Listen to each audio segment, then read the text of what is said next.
guest, Fatima, who will be talking about her religion and culture. Fatima, thank you so much for taking the time to be on the show. We're very excited to have you. Would you like to introduce yourself to the audience? Yeah, thanks so much for having me, Tay Radio, Anali, and Santy. My name is Fatima Hansia. I grew up here in Marin. I'm first generation. My parents are from India and Thailand, and I'm also Muslim American, and I'm a teacher at Marin's community school. Wow, I did not know that you're half Thai. That's really nice. Well, my mom grew up there, but she's still ethnically Indian, but I still have a lot of family in Thailand. Thailand, nice. To get us started, I wanted to ask a fun question, which is, what is your favorite food from India? That's a really tough question because I love Indian food. I definitely would have to say chicken tikka masala. It's like so flavorful, and you can have it with like rice or naan, and it's just like every time you have it, it's like comfort food. Is it like a soup? It's not a soup, it's a curry, and it's basically just like marinated chicken. And in a lot of Indian restaurants, it's like one of the most popular dishes, and it's very popular amongst Americans as well. And many people don't know this, but you can also have the chicken tikka masala with onions on the side as well. So that's kind of my favorite dish. Oh, wow. I would say for me, it's either samosas or naan. Yeah, my friend is from India, and she offered me samosas, and once I tried it, I was like, this is my favorite Indian food. It's the potato samosa, so they're pretty good. Right, with the chutney. With chutney, it's really good too. It's like a dipping sauce. Oh, is it the green one? Yeah, it's really good. And Santy, I haven't tried Indian food. I've heard a lot of good things about it. And Javier, our producer, he's always talked to me about trying it. But I've never tried it, although my dad did try to cook curry the other day, but I don't know what to compare it to though, because I've never tried it. But one day I'm definitely gonna try. Yeah, I would say keep in mind of the spice, because Indian food has a lot of spices. Oh, okay. Yeah, it's like an explosion in your mouth. It's very flavorful and spicy. Yeah. Ooh, okay. Now I'm excited because I do like spicy food and then different flavors and stuff. So I'm excited to try. I'll let you know once I please do try one. I'll be like, hey, this is how it is. Let us know your experience. But moving on, I wanted to first ask you, what's the difference between Muslim and Islam? Good question. So Islam is a religion just like Christianity, and Muslim is a person who follows the religion of Islam. So there's about like 2 billion Muslims around the world who practice the religion of Islam, and they come from all backgrounds from all over the world. And when you look at the root word of Islam in Arabic, which is where the Prophet Muhammad, who is a very revered prophet in Islam, the Quran was revealed to him. The root word of Islam means peace. And in other ways, like if you kind of break down the phenomenology of the word, it also means like submission of one's will to God. Oh, interesting. I always thought like Muslim is like was something related to like the geographic, like certain countries. Is there like a different word for that? Great question. Yeah, so I think because so many Muslims live in the Middle East, or like a lot of countries in the Middle East, in North Africa, all the way from Morocco to Egypt, and then you get like Yemen, Saudi Arabia, Iraq, Iran. that entire region, it's heavily like the majority of the population is Muslim. However, there are also a lot of Christians and a lot of Jews that live in those areas as well. And I think a really big common misconception is that the majority of Muslims are from the Middle East, but that's not true. Only 10% of Muslims actually live in the Middle East. Indonesia is actually the largest Muslim majority country in the entire world. And then when you look at the subcontinent of South Asia, like India, Pakistan, Bangladesh, and Sri Lanka, that's where you find the second highest majority of Muslims in the world. So it's a universal religion. Yes, there is more of a population of Muslims in the Middle East in terms of like the majority of the population. Just like how you would say in Europe, there would be a majority of Christians, or in South America. But yeah, it's really, I think a lot of people get confused about ethnicity and religion. So when it comes to me, when I tell people that I'm Muslim, but my parents are from India, sometimes people get confused because in India, the majority of the population follows the religion of Hinduism. So I have to, let them know that, in India, it's a diverse country. There's so many people that practice so many different religions, and Islam is just one religion, but I'm still consider myself Indian. Oh, that's very interesting. Yeah, thank you so much for sharing. I think Anali and I wanted to make sure we knew the difference, because as an outsider, you mentioned we have a different perspective, and the reality of it is very different. So thank you so much for clarifying and giving more detail about the difference and how we as part of the community can connect with people better, because we have a better understanding of what's going on. Yeah, absolutely. Well, speaking of the religion you practice, can you explain your religion? Kind of what are the practices that you have, for example, for prayer, food, or basically what you want to share about your religion? Yeah. Okay. I'm going to try to give like a very short 2-minute elevator pitch. But as Muslims, we believe in the declaration of faith. So we believe that there is no God but Allah, and we call God Allah, that there's only one God, and that the Prophet, peace be upon him, is the last messenger. And so we are a monotheistic belief. We don't believe that, we do believe in a lot of the prophets and the scripture of Judaism and Christianity, but we just don't believe that Jesus is the Son of God. And so Islam is based on the 5 pillars of faith. So the first pillar of faith is like you're declaring your faith to God, right? Like, I believe in one God, I believe in the messenger. I would say another really important part of Islam is doing your 5 daily prayers every single day. So as a Muslim, you're obligated to pray 5 times. And so one is like early in the morning before dawn, then it's mid-afternoon, mid-afternoon, during sunset, and then like after sunset. And so prayer is a form of submission to God. It's a form of meditation. It's a form of kind of stepping away from what you're doing every single day or what you're doing, and you're having a conversation with God.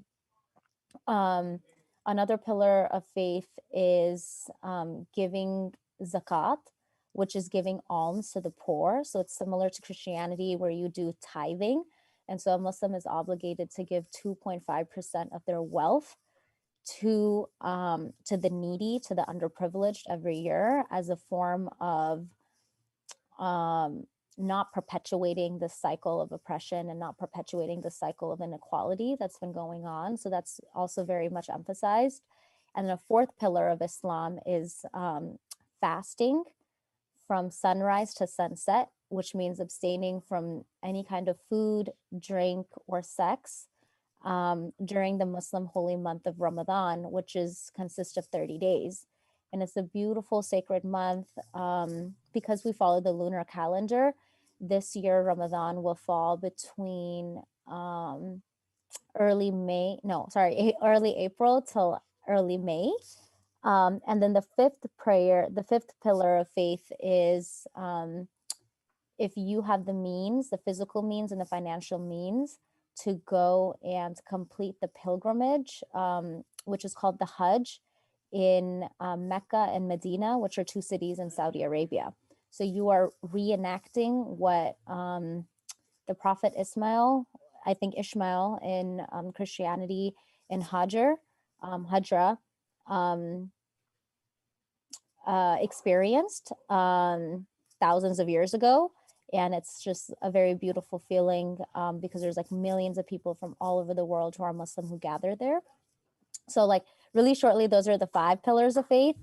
And then we also just like any other religion, Islam is about peace. It's about being a good person. It's about having good character. And a lot of where we emulate a lot of that is the teachings of the Prophet Muhammad. And so he was alive in the 6th century AD in Saudi Arabia. He lived in Mecca and Medina. And so we really look to his teachings and the way that he conducted his character with others by just trying to be a good person.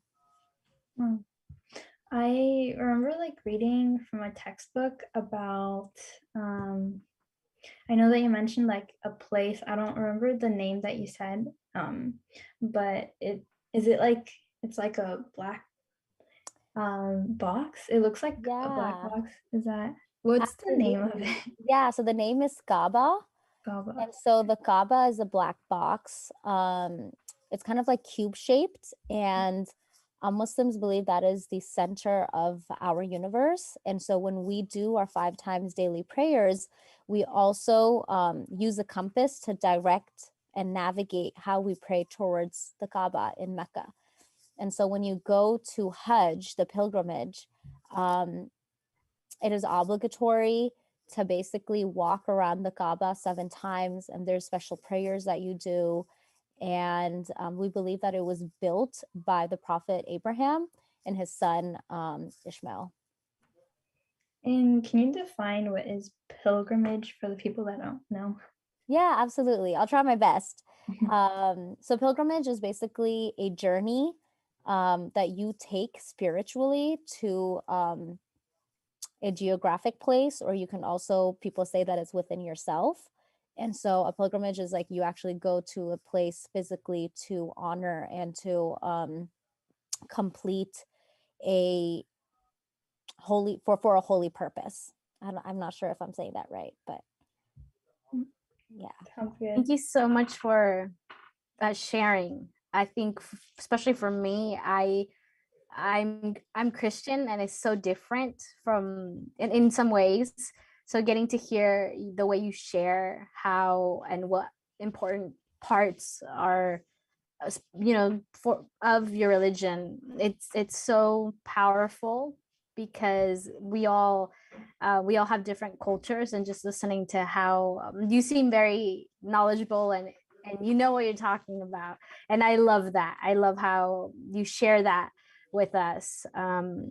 Yeah, thank you. I'm learning a lot, by the way. This is way better than school. When you hear it from someone who actually is from a place or practices a certain thing, you have a different understanding than what they would teach you at textbooks. Because I'm with Anali, I learned a lot of this in a textbook, but listening from you is completely different. Oh, thank you. I'm glad to be here. Yeah, you make it really interesting. Good. And I like how you describe all the stuff that we're asking. But something that I've noticed is that women wear hijabs. But I've recently seen videos of women wearing all the way that covers up to their nose. Right. So I was wondering if there's if they wear it in different circumstances, or why some do wear just like that covers their hair, and some that don't do that and cover like half their face. Yeah, that's a really great question. So that's actually quite controversial. in Islam. And so according to how people read and interpret the Quran, is how you can cover yourself as a woman. So the hijab is mandatory, and a lot of people obviously do cover their hair. And other people say that in the Quran, God is saying that women should put a cloak over their bodies. And so with that kind of interpretation, some women do feel comfortable and they do want to completely cover their entire face or up to their nose. And so when you look at many Muslim women from other parts of the world, for example, Afghanistan, I'm not sure if you've looked at any photos with all the chaos that was happening last summer in August and September. A lot of women do cover their face, actually their entire face and their hair. And so I think it's up to how people interpret that passage in the Quran, and also different geographic regions around the world. Culturally, how women dress is usually how it's like common based on what kind of geographic region you're in. And yeah, like I recently, like, you know, what was happening in Pakistan. I was wondering, like, if like a visitor were to go to Pakistan or like a place that is the majority is Muslim, I was wondering, like, are the visitors required to wear a hijab? Great question, and I'm not You sure. know, I know They it's are. I Mhm. do know that in certain countries like Saudi Arabia and the Republic of Iran, I think it's called the Islamic Republic of Iran, it's actually mandatory, like it's legal under the law for Muslims to wear the hijab, because they're theocracies. Their constitution and their law is based on religion. But if you go to other Muslim majority countries, like other parts of the Middle East, like Iraq or Lebanon or Egypt, even Pakistan, it's not obligatory, because you'll also see a lot of women who might not wear the hijab, but they dress conservatively. Or you see women who, I don't want to say dress like Western women, but they dress more, they dress as how we dress here in the United States. So there's like a whole range, but I don't think unless you go to Iran or Saudi Arabia, you'd be forced to wear it. And do women wear like the hijab all the time, or can they take it off when they're with, like, let's say their family or husband? Yeah, another great question. Yeah, absolutely. You can take off the hijab. A couple of my friends, people would ask them, like, do you wear the hijab while you're showering? Which kind of is, yeah, like you can take off the hijab in front of any woman, and then also any man who is considered your how do you say this in English? Your non-mahram. So you can take it off in front of like your father, your father-in-law, your brother, your close family and kin. So you can absolutely take it off. Oh, okay, interesting. Yeah. And Santy, Thank you for sharing. Yeah, I'm so curious because you mentioned the I had a question. For example, Christians have the Bible, and there's different types of Bibles, like Catholic Bible, the Christian Bible. But you mentioned the, can you say it so I don't mess it up? Of course, the Quran. Yeah, the Quran. That's troubling for me. but you mentioned how the interpretation of it is so important because it leads to different different perspectives, especially for second generation or first generation who live in the United States and try to keep their culture and practice their religion. I can see that the idea of I want to wear the Western clothing style versus the other one. And I want to ask to you, did you have some type of conflict with that personally, with that? Yeah. So I was born and raised here, and just like to give context, my parents come from a country which is like not a Muslim majority country. India, like as I mentioned, is Muslim. Majority of the people there follow Hinduism, and so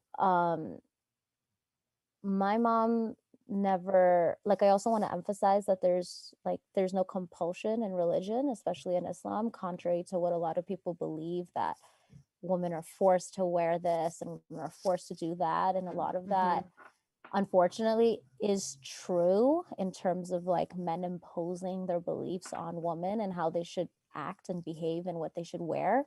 But that's not a part of religion. And unfortunately, like religion and culture have been intertwined in that way that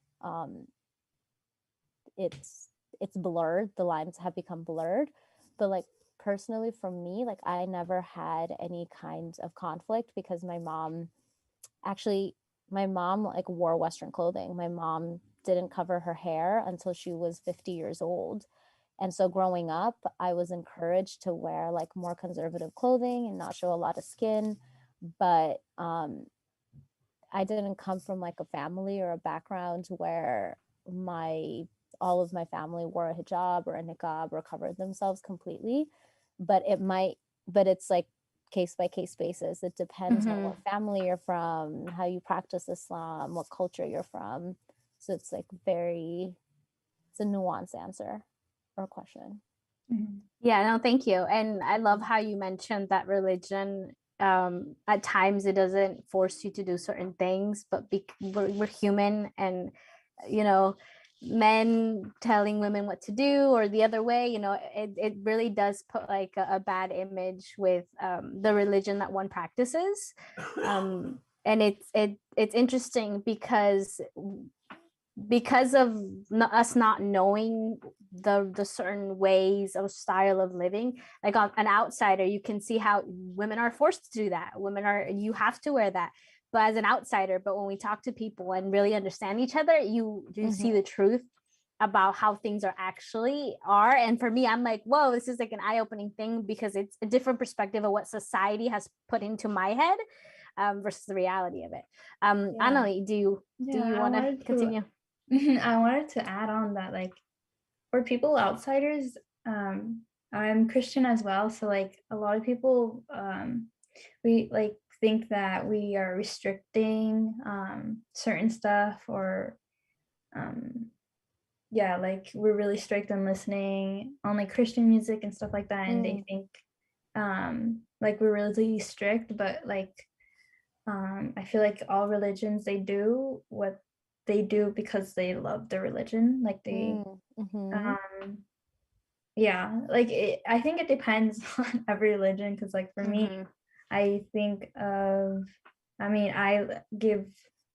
I show my actions through love to God from my religion. And I feel like people, you mentioned that there's a lot of controversy with the hijab, and a lot of people, it just depends on the woman, how they feel regarding the religion.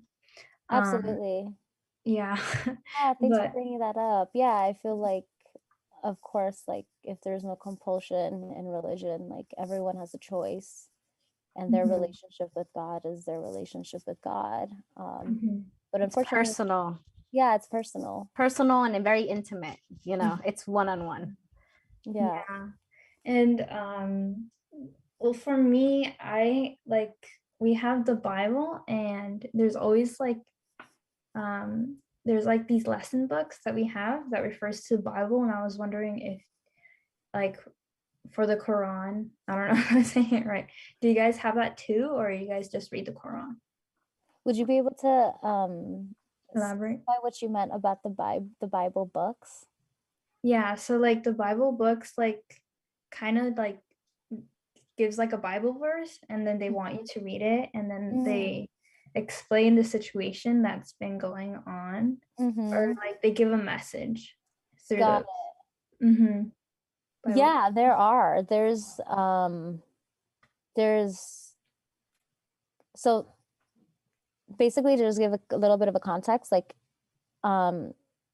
most Muslims, like, we read the Quran in Arabic, which was the language that it was revealed in, and so Arabic, the Quran has been obviously translated in hundreds of different languages, and so absolutely. I don't know if we say like Bible books or Quran books, but there are like deeper understandings of different passages of the Quran, so people can understand like what God is mentioning, what context, what was the historical context, what does this particular word mean in Arabic, and does it have the significance today, and its relevance, and like analysis that has been done by like scholars and all of that.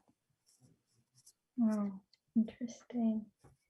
And to like move forward, we wanted to talk a little bit more about your culture. I know we only have like a few minutes before we end. But I was wondering, how was it like growing up a first gen? I believe, are you first gen? I am. Congrats. I mean, congrats on all the work that you've done. I know it's hard.